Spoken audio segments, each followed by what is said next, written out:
Hello, my dear subscribers. I have some important news to share with you today. If you haven't seen my last video, I want to let you know that my old channel, Strange Stories, has been discontinued. This has happened because Google has disabled my AdSense account without any reason or warning. I was devastated to lose the channel that I've been working on for so long, but I didn't let it stop me. Instead, I created a new channel called Fascinating Stories. Fascinating Stories is all about the same topic as Strange Stories, near-death experiences. It features the same amazing testimonies sent from viewers like you, and I'm really excited about the new content that I'm creating. So if you love hearing about these incredible stories and want to keep following me on this journey, please subscribe to Fascinating Stories and hit the notification bell so you won't miss a thing. It would mean the world to me to have your support on this new channel.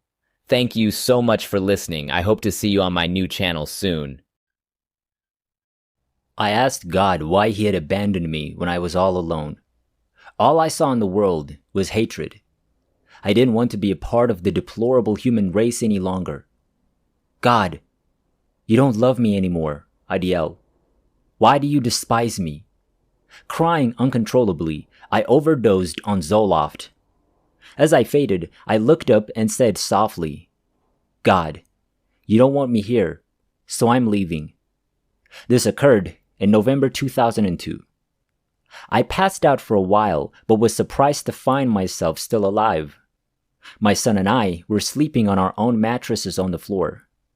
We slept in the same room. I was lying beside him, watching him sleep. I prayed for his father to come get him so he could have a nice place to live. I'd lost everything and could barely feed myself. I saw myself as a failure. My head began to hurt while my son slept. The pain behind my left ear felt like it was being slashed. My neck felt as if it were on fire. I was unable to move. I was rendered immobile. That's all. My eyes moved. I was in the fetal position, lying on my left side. The sensation of large clamps clamping down my body made me feel heavy. My brain felt as if it were being operated on. I kept my eyes open and watched Mason sleep. I couldn't think or analyze the situation because I couldn't think. I had the sensation that I was disconnected from my body. My body and mind were completely disconnected. I wasn't above my body, but I could see what it looked like laying there. I was more like beside it. My eyes never shut. My son awoke as the sun rose. I was still unable to move. My son checked on me, crying and yelling for me to get up. I told him everything was fine. My response was standard, similar to how people respond to "How are you?" with "fine," just responding but not thinking about it. My 9-year-old son would come back and forth from the living room to check on me. He even tried to persuade me to drink water through a straw. I couldn't move my head or drink anything. My son stated that he was afraid to touch me because my skin was so white.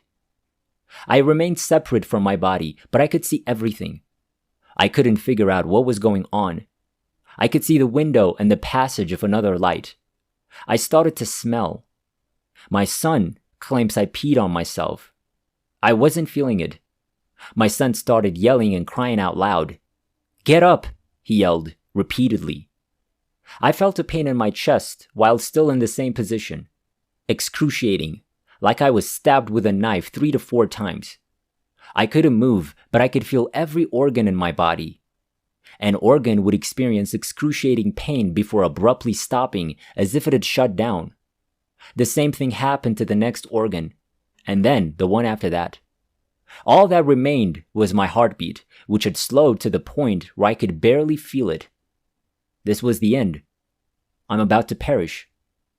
I want to live, I told myself. I want to myself. I want to live, I exclaimed as loudly as I could.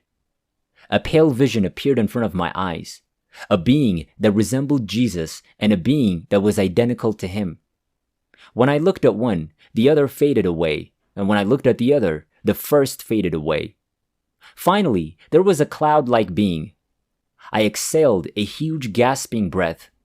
I inhaled some of the clouds. My heart was pounding. I want to live, I kept saying aloud over and over. "What is going on?" my son asked.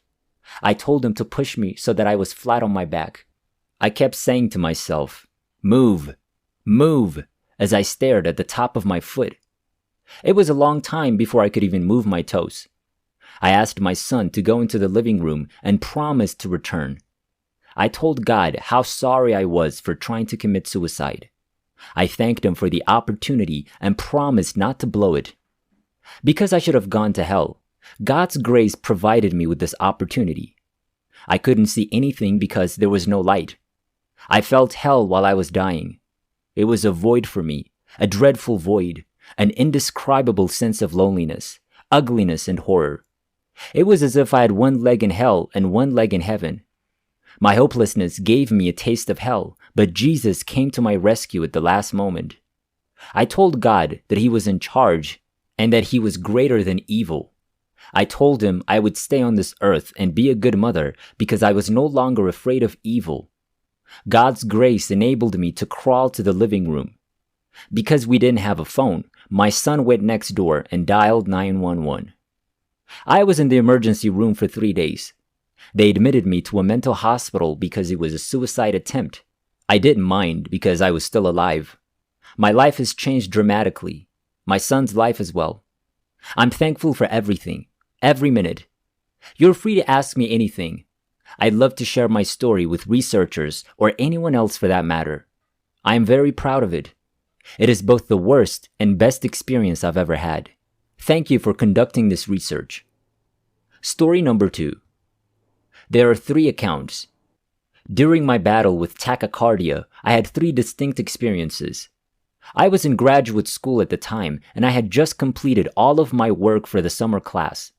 My heart stopped beating around 4 a.m. on a Friday. Saturday morning, I awoke briefly at 2 a.m., then again at 7 a.m.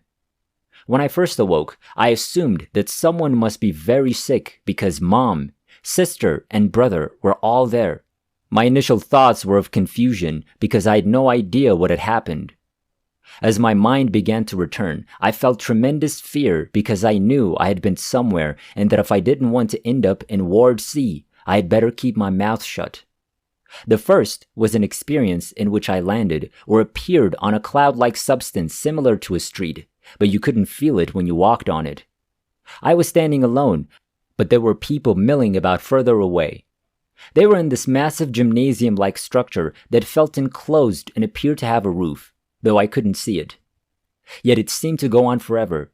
Open air, bright white and clean, with nothing particularly spectacular in sight. 3 elderly men, possibly in their 60s, wise wrinkled but not feeble, were standing nearby, and one of them approached me and asked, "Can I help you?" I was completely perplexed. I'm not sure where I am, what I'm supposed to be doing, or where I'm supposed to go, I explained. He returned to the huddle with the other 2. We don't think you're supposed to be here yet, said the same man. Okay, I said, and that was the end of it. I recall turning around, but I'm not sure how I returned in this incident. I remained silent on this one. The second incident happened in the cath lab, where they were about to test several medications on me. They had the wire in my leg and in my heart, and they were controlling my heart, inserting heartbeats to see if the medications were effective. This one, however, did not. It was 10 times brighter than the sun, but it didn't hurt my eyes at all. I remember the warning to never look directly into the sun, and the thought crossed my mind, but I continued to stare. While it was darker around the light, it didn't seem like the traditional tunnel. This bath enveloped me. It felt like a bath, or maybe warm jello, except I didn't get wet. The bath was filled with unconditional love, acceptance, and forgiveness. I just didn't want to leave. It was superb. Take the best steak, the best lobster, the most spectacular view, and the best booze to describe it. In other words, take the best of everything you've ever felt, done, or been, and throw it all at you at once. It's only a fraction of how delicious the feeling is. To the left were beings in human form, but I couldn't tell what they were or what gender they were. They were more like shadows. The man appeared at the foot of the bed, coming from the light. He resembled me in appearance, standing 5'10" to 6 feet, with a beard and short hair. He didn't look exactly like me, but I guess what I mean is that he was just a typical Joe. I said it, even though I didn't have to, because he could read my thoughts and I his. I'm humiliated. Why are you embarrassed? He asked as he moved toward the right side of my bed. Because I've made a lot of mistakes, I explained. Of course you did. He chuckled softly, like a grandfather. This is how you learn. At that moment, I felt instantly forgiven for everything. I won't go into detail about my life review because it was, well, lengthy. But it happened in less than a second, and I saw everything I've ever done, said, written, or thought. Embarrassing. We had a brief mental conversation before he asked, Is there anything else you'd like to know? Yes, I replied to the age-old question. Why are we here on Earth? You're only here on Earth for one reason, the man replied. You're only here to assist one another. Almost certainly implying that we were only here for a short time to perform that function. I believe for some higher purpose that will be revealed in the future after death. He then said, Is there any question that you can't come with me right now? Even though I knew he could read minds, I remember thinking, oh no, this is it. I'm in school right now, and I don't have any insurance to bury me, I explained. I guess I was expecting a debate, or at the very least some persuasion or discussion, but he dropped my hand and I began to fall backward. I awoke in the cath lab in tears, acutely aware of where I had gone, what I had seen, and what I had done. This was my most detailed and profound experience, perhaps the most life-changing. The third time, I was flying above rolling fields of green grass, similar to the images of Ireland. I hovered above the hills, heading toward a cliff-like area. I stood with my back to one of these rolling hills after surveying the area. I was kicked in the chest by a donkey. I tumbled backwards, falling over and over. There was no pain, and when I landed on my back, a light appeared above me. This is where things get a little murky, but it was somehow communicated to me that I would never have to worry or fear for the rest of my life. The bright place with the 3 men is where I would go when I die, and finally, I will not have to worry about my unfulfilled purpose. All I had to do was live my life, and that mission would be completed. I've only had one out-of-body experience since, but it could have been a dream or an episode from which my internal defibrillator saved me. I could fly wherever I wanted and appear wherever I wanted and see whomever I wanted in an instant. It was powerful, but as I previously stated, it could have been a dream. I fulfilled the command to help one another by transitioning from accountant to teacher. I am now a professor and assist a large number of students in becoming accountants.